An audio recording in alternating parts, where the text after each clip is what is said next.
So welcome. I'll just welcome to Cate's Hour of Miracles, and once again, gratitude for awakening-together.org for inviting me on to speak each week on their show. And especially thanks to Ken and Regina and Dave, and I think it's Shirley before, and actually everyone. It's all the same, isn't it? It's the same love, the same dedication. We're all walking each other home to a place we never left. We think we're in this world of separate bodies, of separation, and we are dedicated to practicing forgiveness, which is our way home.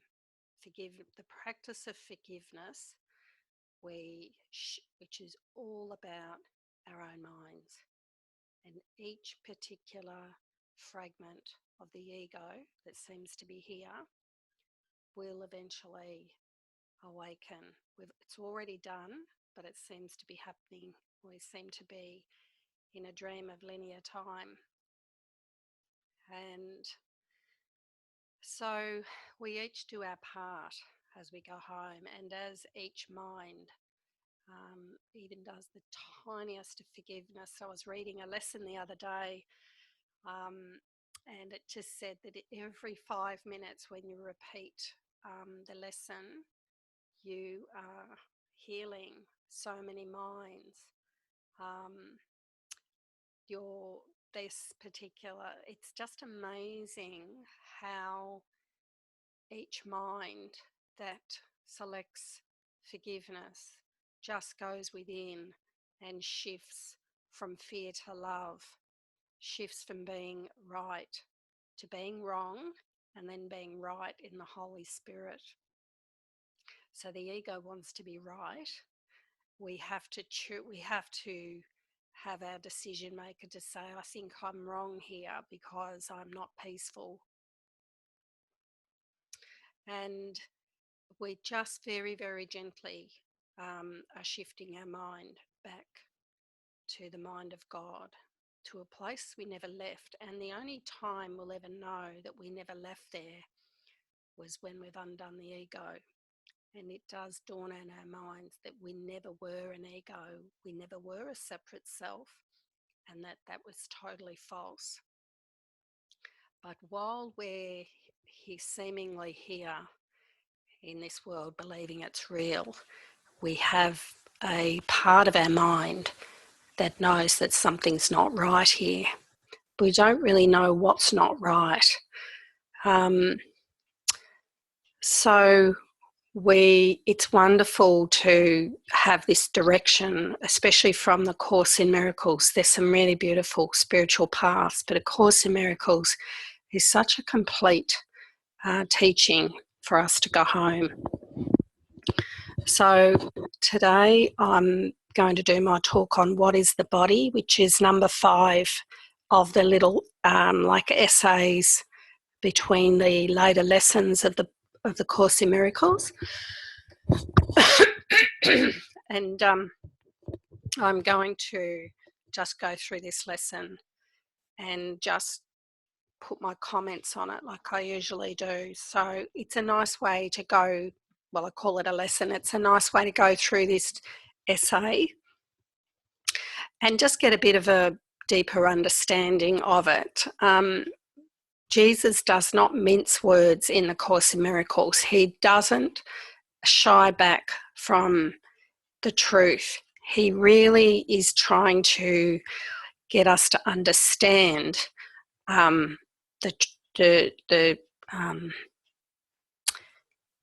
this truth that feels quite startling to our minds. So most of the time when we do read through the Course, when we start off, generally, if you're steeped in an ego, like me when I came to the Course, I skipped over a lot of these. I couldn't. Of course, the ego doesn't want to, but it's very difficult to understand and really comprehend this deep teaching. And so as we keep practicing the lessons and practicing the forgiveness that he asks us to do, I also found Gary Renard's Disappearance of the Universe one of the best books to really point my mind in the direction of really understanding.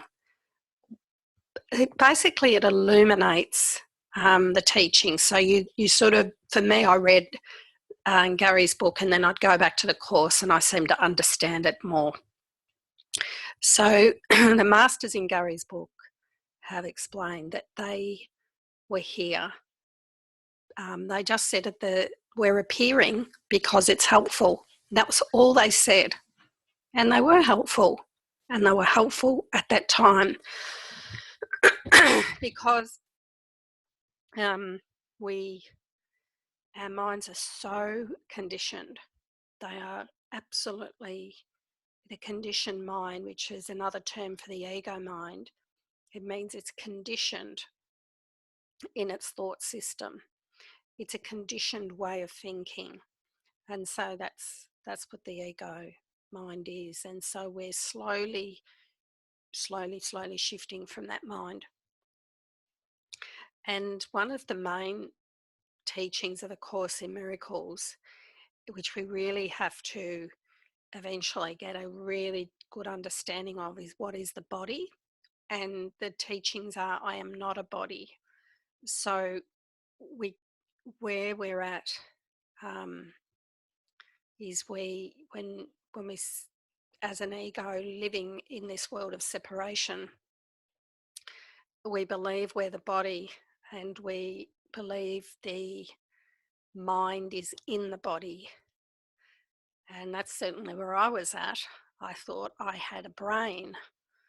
And to start, this is where I was at, what I'd been conditioned to think was that I was a body. I thought that when this body died, I died. I didn't know what happened seemingly after death. And this is just pure duality. There's me and someone else. There's me and the world. So this is generally the place we start at. And that's, we think that our mind or our brain is doing all the thinking for us. We believe, we're told that our brain thinks. And then we're told, there's various ways, but generally we're told that our brain is the thinker and that it's doing the thinking. The Course turns all that on its head. That's why it can take quite a while to really hear this all differently. Everything has to change. So the Jesus tells us that the body, our body, or the body is in the mind. And our brain never thinks. It's never had a thought. It's part of the projection. And then it says that what I am seeing it looks like my eyes are seeing from my body. But he says, actually, you're in a mind that is reviewing a movie. It's like you're reviewing a movie of your eyes seeing a world. And he says you're mentally reviewing what has gone by. And that's pointing to that as you look around now, what you're seeing is not coming from a body. It's coming from a mental review from a mind. And this is unconscious. You have got no conscious awareness that you are reviewing something that has already gone by. This world was over long ago. It was in a snap. So we are caught in a world that seems real, and that's why the Course calls it a dream. sometimes I like to call it a virtual reality, because that's sort of when you put on a virtual reality glasses, there's a you and then there's the glasses. So what you're seeing when you put on virtual reality glasses, you're another body that seems to be looking out from its eyes. So it can give you a bit more of a sense of how what Jesus is pointing us to. And, this is such a different way to understand what we're doing here and these really radical teachings, but we don't have to try to get it straight off. What we need to do is really ask for help with where we're at and entertain those ideas and just ask the Holy Spirit, help me. The Holy Spirit is in our mind and knows that we believe in the projection, that we are asleep. So we just have to work where we're at, and we work with the Holy Spirit. So to start with, we just do the lessons very simply in the best way we can. I doubt whether anyone would get through the lessons the first time round and have a full understanding of the course. Possibly, but not many. I've not known of anyone. So I was studying the course for 14 years before I made a complete commitment to doing the course exactly the way it's meant to be done, and to have that as my only goal for the peace of God. So I didn't actually have the goal to awaken because, as I've mentioned before, I didn't actually know what that meant. That word seemed quite strange to me. I hadn't really heard any awakened people speak at that stage. I'd really only just found A Course in Miracles, the book, and read it. So I'd never really been on a spiritual path. I'd heard the word spiritual awakening, but didn't really know what it meant. And so I just really never gave it any contemplation. So I think it's always good to have your goal as the peace of God, or to undo your fear mind. Have your goal as really something that means something to you, like really have it as, peace and joy and happiness. And then know that how I get to that is through forgiveness. And what is forgiveness? Forgiveness is having a look at what my mind is saying about what's going on outside of me. So initially we're coming from that the world, I am an effect of the world, and then we change to actually, I'm actually the Course says I am affected only by my thoughts. So that's a really good thing to know, that the effect is my thoughts, and my thoughts come from beliefs. So that's where we work. So we just work at undoing all beliefs in our mind, beliefs about everything. And part of that practice is defenselessness. So if we have a belief, we will usually defend it. So the practice of defenselessness, and that is just a constant practice, and you will fall over and defend yourself at times, and that's just to laugh at that. Always, as you fall off, you will. And just say, oh, well, tomorrow's another day. I'll just keep practicing, and be really gentle on yourself and just keep working. And your willingness, it just takes that, once again, that willingness to keep looking.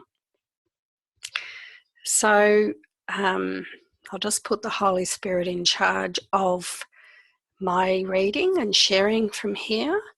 So Holy Spirit, you be in charge. You speak through me. You be the mind in which I live. You be in charge. I step back and let you lead the way. And I do that every day, all day, subconsciously, unconsciously. It's a way of living, just constantly living with the Holy Spirit in charge. And that's a really good practice to get into as well. So this is just so you know, this is what I practice. This is how I live my life. If you're interested in the way I live day to day, I live purely, I've surrendered completely to God. There's a lesson later in the course where I live and breathe in God. I have no life but His. So that's a complete surrender, was done 3.5 years ago, and I just completely, my life's given over. So I'm literally guided by God in everything I do and say, and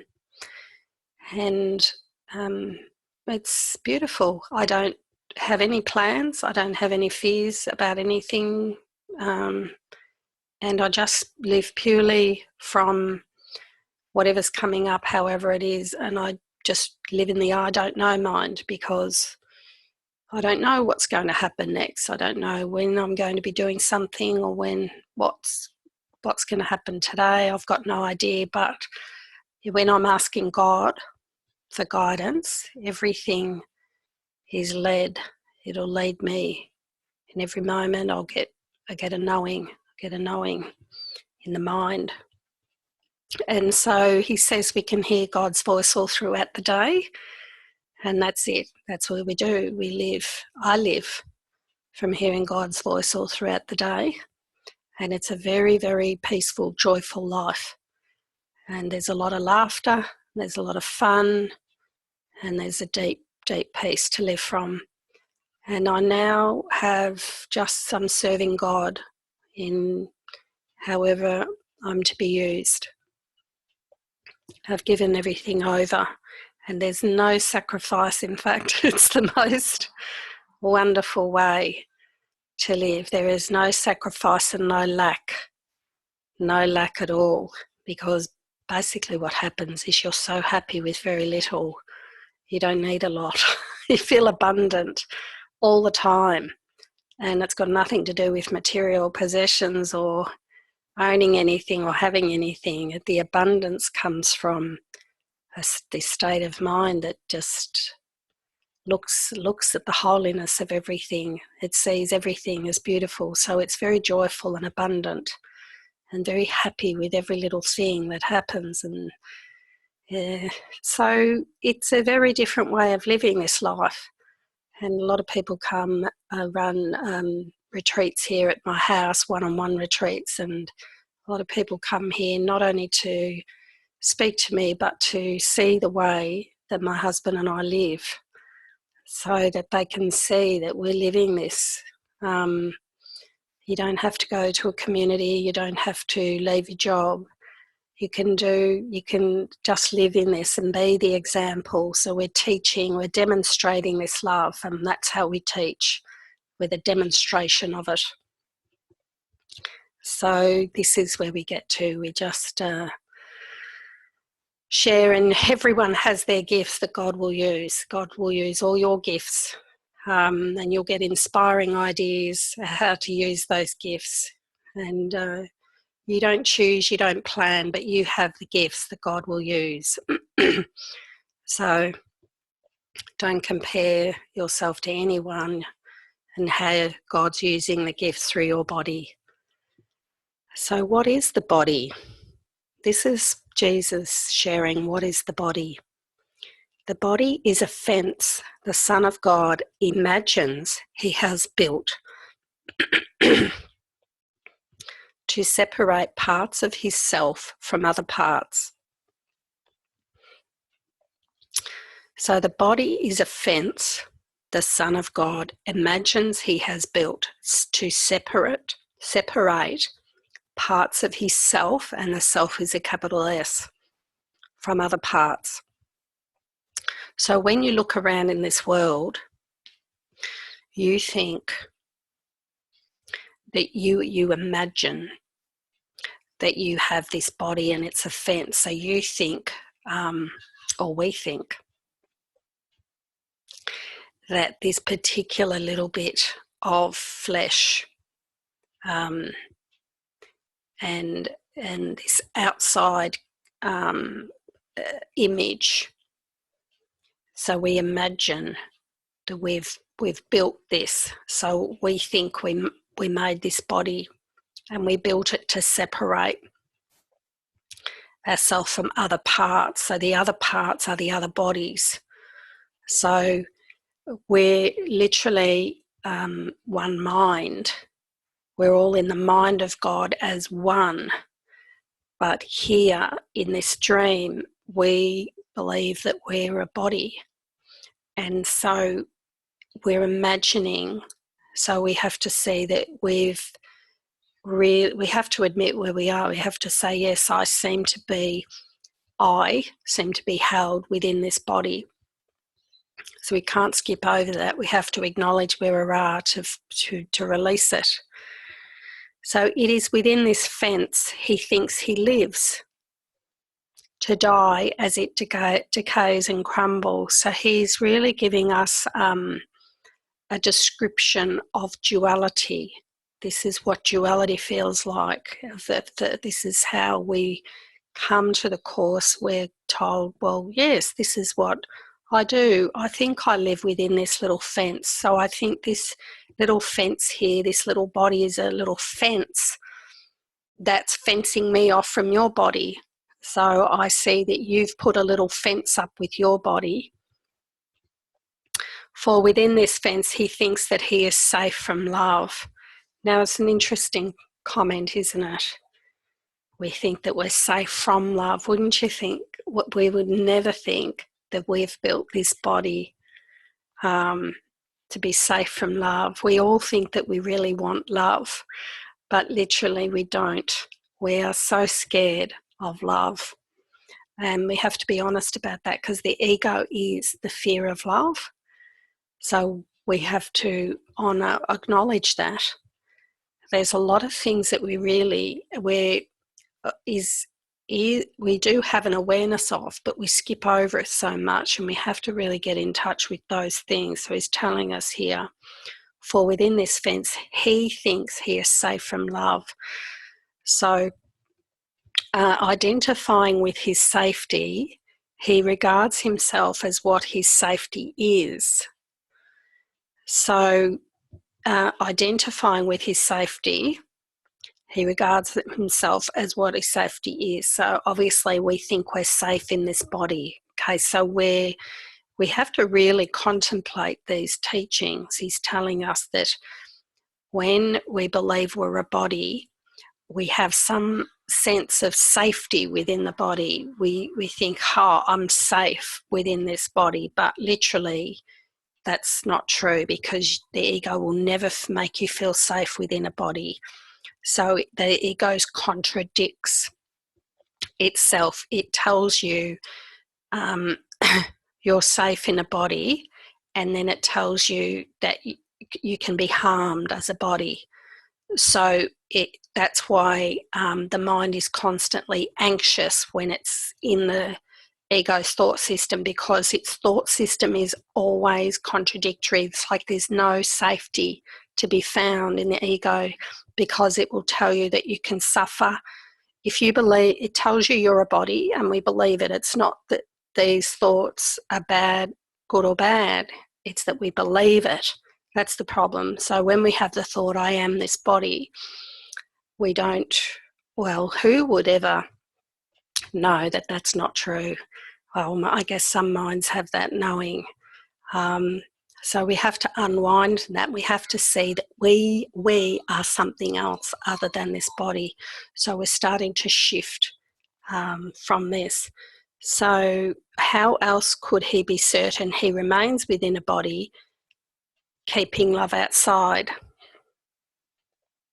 How else could he be certain he remains within the body, keeping love outside? question mark.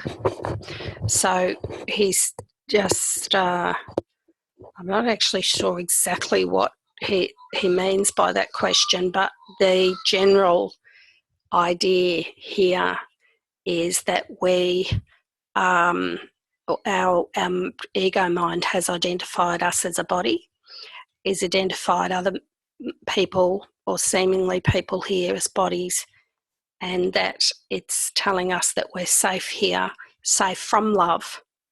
So there's an idea that we can hide out in our bodies.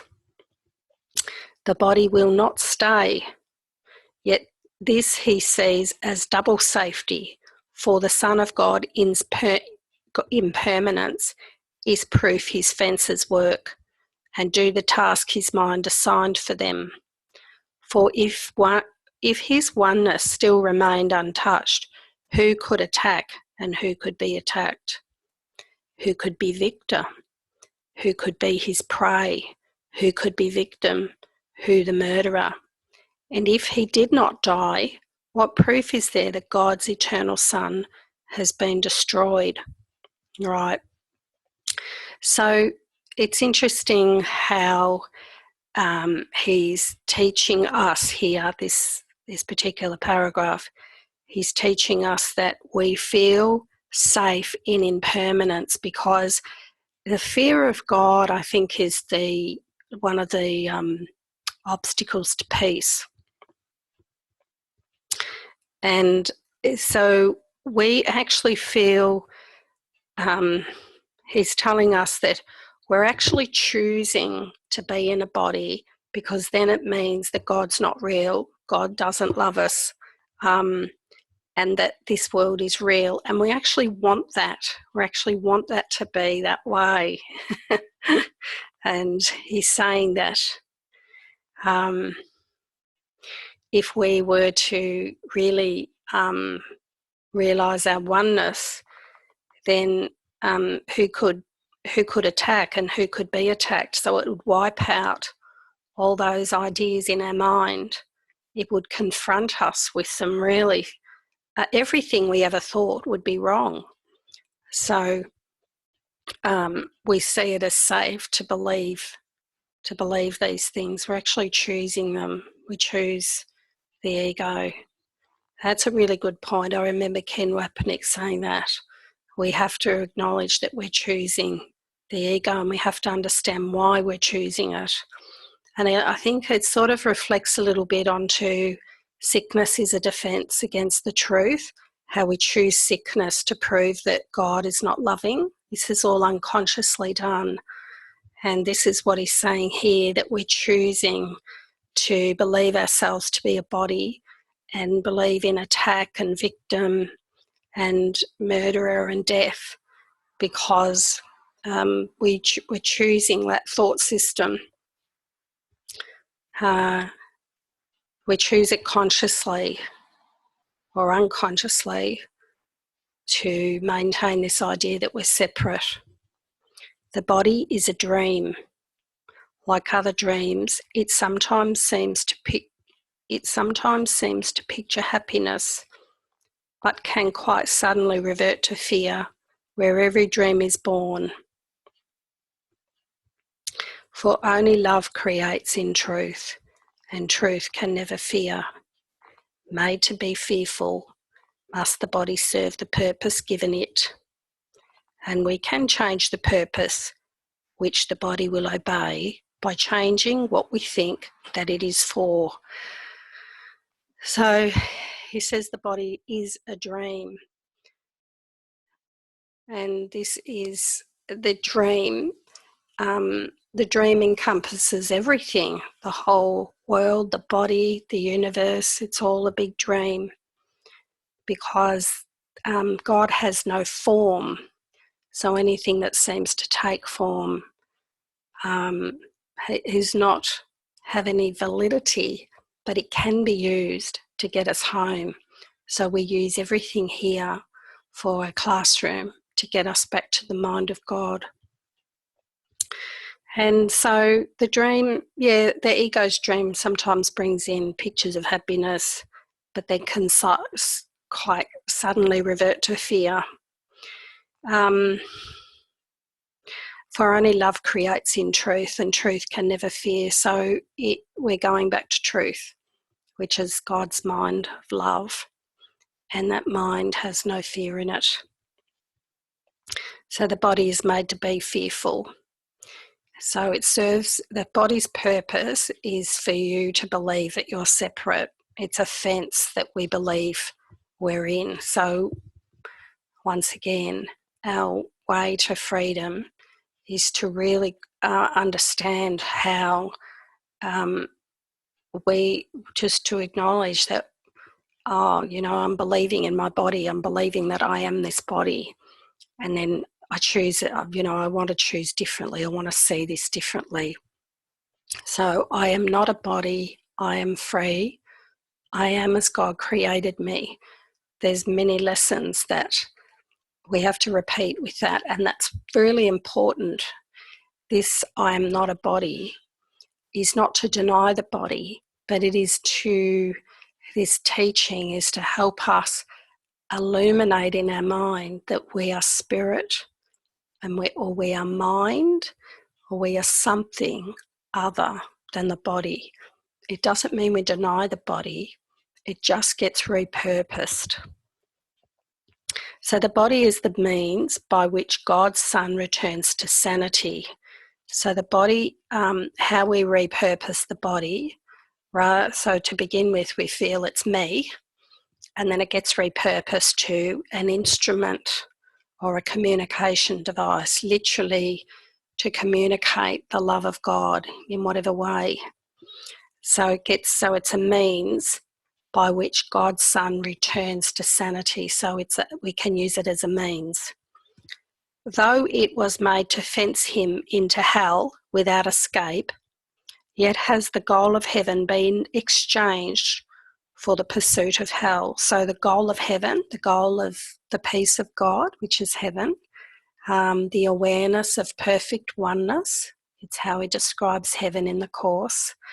So we're going back to oneness, which is an awareness of oneness. It's like an experience or an illumination into your mind that everything is one, and that's God's mind.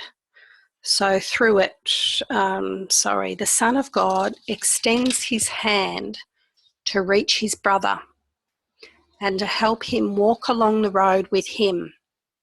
That's what I'm doing now.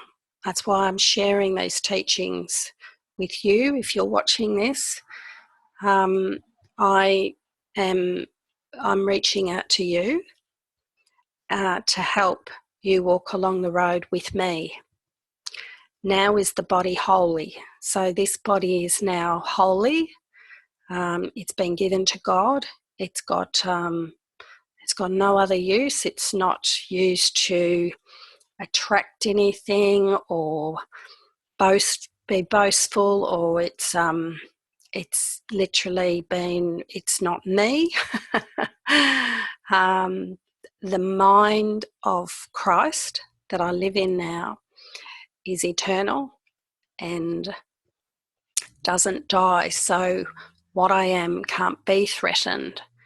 And I'm not sure whether this body is going to disappear or go into the ground or what. I don't know what's going to happen there. But it doesn't matter. It doesn't matter because it's really to be living in God's will. That's the most important thing, and forget everything else. The mind of God can perform miracles. So as your mind joins with God's mind, you will be miracle ready, and that's where we have to be. Our life is then, or the body is then, a communication device for the mind of Christ, and it just blesses everyone with its holiness. So it's a holy mind. So it says here, now the body is holy. It means really that the mind is holy and it's coming through the body. Now it serves to heal the mind that it was made to kill. So that's an interesting little sentence there. Now it serves to heal the mind that it was made to kill. So the holiness is, so the mind is not just our little mind, it's the ego mind. It's the one, there's only one ego mind, but it's all fragmented off. And so it's now made to heal. So it's going to become a healer. You will identify with what you think will make you safe. So I'll just keep reading. Whatever it may be, you will believe it is one with you. Your safety lies in truth and not in lies. Love is your safety. Fear does not exist. Identify with love and you are safe. Identify with love and you are home. Identify with love and find yourself. I was just about to sneeze then. Oops. Nearly. Just a moment.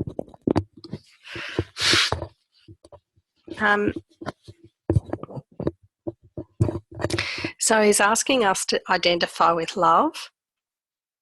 So 3 times he says, identify with love and you are safe. So identify with God's love and we are safe. Identify with love and we are home. Home in God's mind, home in safety. Identify with love and you find yourself, big capital S self. So there's a self that we are, that when we identify with the love of God, we go home to that. So we identify with what we think will make us safe. And so we, rather than identifying with our bodies, we start to identify with love, or God's mind, which is perfect love. So that's the finish of that little bit there about what is the body. And I'm on the Circle of Atonement notes, Circle of Atonement book, which is the complete and annotated edition. And Robert Perry has just written here, down the bottom in the notes, the body, in other words, is there to demonstrate that we can attack and be attacked, be victor and prey, be murderer and victim. The body thus proves that we have genuinely separated from the other parts of ourself, the other parts of the capital self. So when we're identifying ourselves as a body, it really is proving to us that we are separate.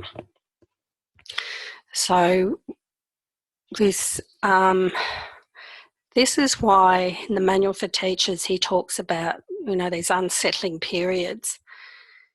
And I know my students, especially ones that come to the course without sort of any other spiritual path before that, this can be quite sort of a startling and a difficult one, because everyone is so heavily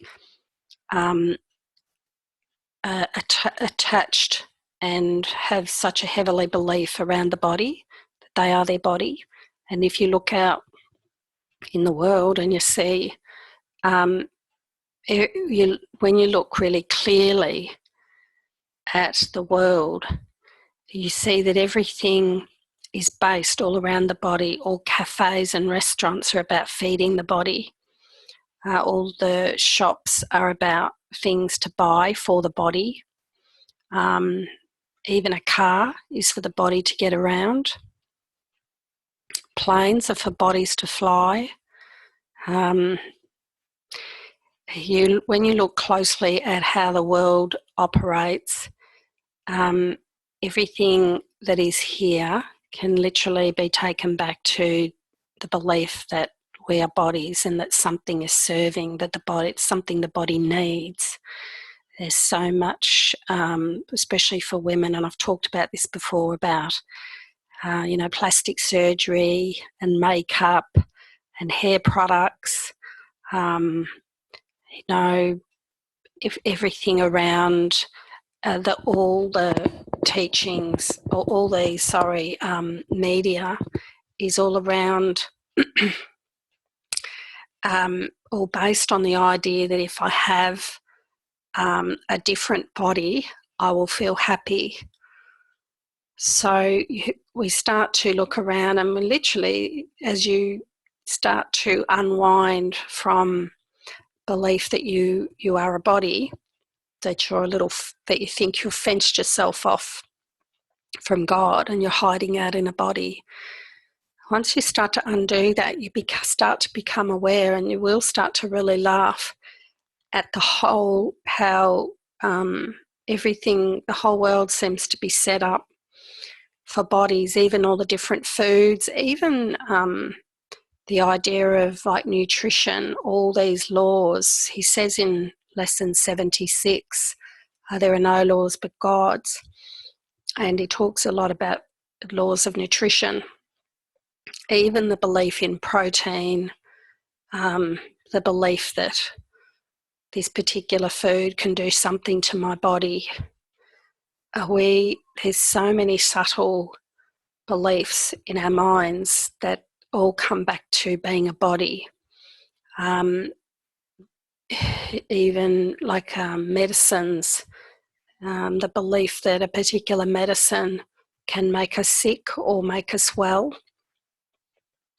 These beliefs are so indoctrinated into our minds, and never questioned. So we believe in them, and so these teachings of A Course in Miracles are quite radical, but we mustn't be fearful of teaching them. We mustn't be fearful of giving another point of view. I've been, really constantly over the last few years being urged by Jesus to keep constantly speaking up about this other way of perceiving, or, really looking at now the thing about if something was true, it's true all the time and it doesn't change. He says that somewhere in the Course about how do you know something. So if a particular medication worked, it would work in exactly the same way and it would always work. So this is something that we have to look at and say, it doesn't. In this world, some people are allergic to certain medications. Some people react badly. Some people get healed. So what we come to see is all the things about all the attributes we give to food, all the attributes we give to medications, all the attributes we give to lotions and potions we put on our body and hair. They're all different and they work differently. And Jesus says they work or not work through your belief in them. And that's it. Your belief will cause them to either work or not work. And it's always coming, and you're always choosing that. You'll choose it. So he's leading us away from this idea of that anything. I might just actually go to lesson 76. I'm really feeling just guided then to get it, start reading it. I was just talking about it and I got the prompt in my mind. Go and read it. Okay, where's my glasses? I didn't even realise. Oh my God, I've got my glasses on. I thought I didn't have them on. So that's so funny.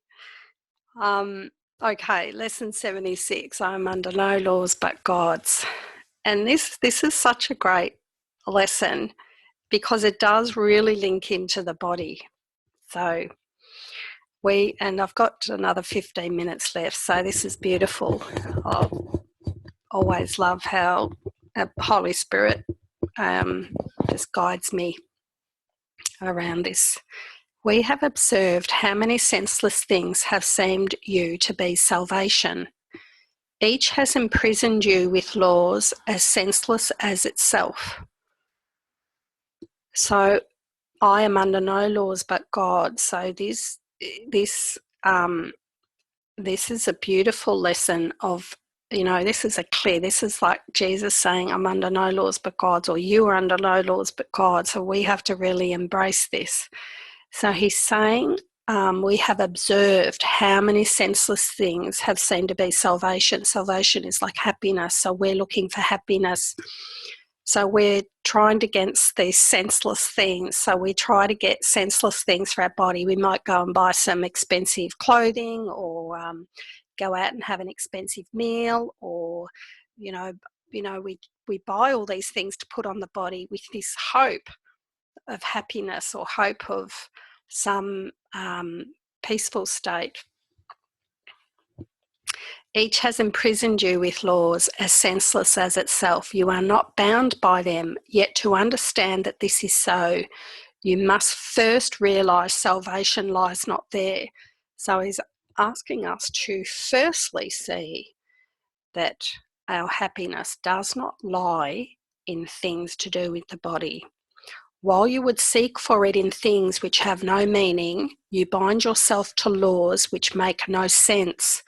So he's really asking us to look at what we're setting up for ourselves. We have to look back over our life and say, have I ever been happy from eating this, from going on this particular holiday, all these things that, anything that we're doing, whatever we're doing, we're asked to look at it and see. We have to look and see that while you seek for it in things which have no meaning, you bind yourself to laws which make no sense. Thus do you seek to prove salvation is where it is not. So we're trying to unconsciously prove that happiness, and he's telling it it's not there. He's basically saying, give up, stop looking. It's not there. It's never going to be there. You can just really sigh a big sigh of relief and say, yay, it's not there. Today we will be glad you cannot prove it. If you could, you would forever seek where salvation is not and never find it. So this is really great. Oh, good. I can just stop looking in the outside world for something to make me happy or heal my body or, excuse me. The idea for today tells you once again how simple is salvation. Look for it where it waits for you, and there it can be found. Look nowhere else, for it is nowhere else. Think of the freedom in the recognition that you are not bound to all the strange and twisted laws you have set up to save you. You really think that you will starve unless you have stacks of green paper strips and piles of metal discs. Now, this particular sentence was one that I went back to time and time again when I was on my journey, because I had a lot of fear about starvation. It was like the ego's vicious fear that would bring up in my mind, and I was convinced that if I didn't have little green paper strips and piles of metal discs, if I wasn't working a particular job and earning money, that my body would starve. Now I was shown by the Holy Spirit that that's not so. I was shown there's fruit trees I was directed to areas, streets to walk down where I saw trees abundant, full of fruit. I think I've shared many times how my niece turned up with a gift card of money for me. There's so many blessings. It's literally, we have to look at how at times we have no idea, someone gives us something, someone's offered to us. We start to see the miracle that we don't have to we don't have to have this understanding that we have to work in a job, especially if we're not called to be there, and we're going to that job from fear. We think that we have to have all this money to buy all these things or we'll starve. So we give that over to the Holy Spirit to help us understand that differently and to trust. And it is the development of trust. We have to develop trust in the Spirit to help us. So I remember I've got in my other book, I'd have that underlined quite heavily, and I would read that anytime I got really fearful. I'd go back, where's that? You really think that you will starve unless you have stacks of green paper strips and piles of metal discs? And I'm like, yes, I really do think that. Please help me. You're telling me I won't. You're telling me through this message, you're telling me. So it would give me this relief. It would really bring this relief to my mind. Okay, Jesus is telling me I'm not going to starve. And then I had this beautiful miracle from it. The next sentence, you really think a small round pellet or some fluid pushed into your veins through a sharpened needle will ward off death. So I didn't have that particular fear. So that sentence really didn't it didn't really resonate with me. But if you are fearful of something and you believe that a little bit of fluid pushed into your veins will ward off death, you might really relate to that sentence more than the one about starving. He knows what our fear is. And thirdly, you really think you are alone unless another body is with you. That's a really big teaching, isn't it? And a lot of people suffer from thoughts of loneliness. I love this sentence. It is insanity that thinks these things. It is insanity that thinks these things. You call them laws and put them under different names in a long catalogue of rituals that have no use and serve no purpose. You think you must obey the laws of medicine, of economics, and of health. Protect the body and you will be saved. So he thinks that this is how we think: protect the body and we will be saved. These are not laws but madness. He's literally telling us that we are insane. He says that it's insanity to think these things, and they're not laws but madness. So he's telling us. So literally, when we look around this world and we see how many people believe in laws, the laws of economics, the laws of medicine, and health, right? You see how many people talk about health, what you need to be healthy. And in this lesson, it wipes away like everything. It wipes away all this stuff. And so you can literally stop listening to anyone talking about how to be healthy. Every single thing, anytime anyone says eat this and you'll be healthy, or don't eat this or you'll get sick, every single conversation, every single thing that you hear to do with health of the body, you can wipe away. He says it's insanity and madness. And that's such a powerful, you can read this lesson and completely overlook that. This is what he's saying, and you have to contemplate this. And we're really allowing this to come into our awareness and be another way of seeing it. So Jesus is telling us that we're under no laws but God's. and all these laws of nutrition. So we don't need anything for the body. This particular bit of food that you're putting in your body, say you think you're eating a bit of spinach and it's got iron in it. No, it doesn't have iron in it. Iron is a belief. All the vitamins are beliefs. Protein is a belief. Every single thing that you believe food has, it doesn't have it. They're all beliefs. All the laws of economics, all the laws of medicines, but medicines don't do anything. We have a belief, but these beliefs are so heavily conditioned in our mind that it's very difficult to go from fully believing in them to knowing that it's our belief that makes them up. But I have to teach it this way because I feel really called to really emphasize this. So it's coming up to the hour. I didn't get through that. I'm under no laws but God's. I might go through that again in another hour's recording. So I hope you've enjoyed my sharing about the body. And I'd just like to say that you are the perfect Christ. You are not a body. I am not a body. You are not a body. We are a mind. We are spirit. We are love. We are the perfect love of God. And that's who we are. We are the joy and the happiness and the love of God.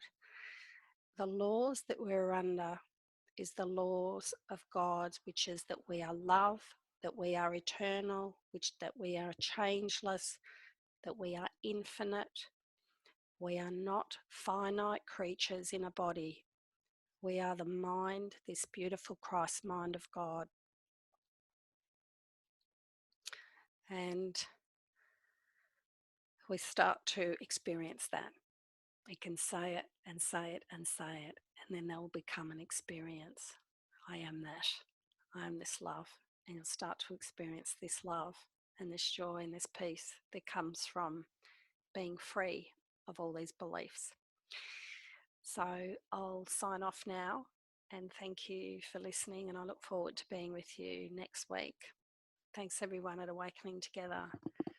I love you, I bless you, and I honour you, and thank you. And I'll just turn this